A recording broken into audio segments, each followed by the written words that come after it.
इस्रायलची लेबनॉनमध्ये हिजबुल्लाच्या विविध ठिकाणांवर कारवाई सुरू असताना इराणनं हिजबुल्लाह आणि हमासच्या नेत्यांच्या हत्येचा बदला म्हणून इस्रायलवर क्षेपणास्त्र हल्ला केला आहे।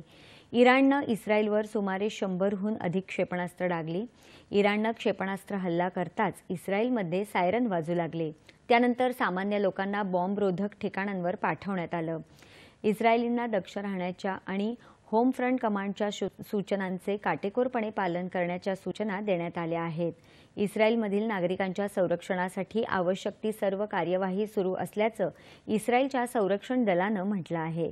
इराणी हल्ल्याला चोख प्रत्युत्तर देण्यासाठी इस्रायलचं लष्कर पूर्णपणे तयार आहे, असं इस्रायल लष्कराचे प्रवक्ते डॅनियल हगारी यांनी सांगितलं।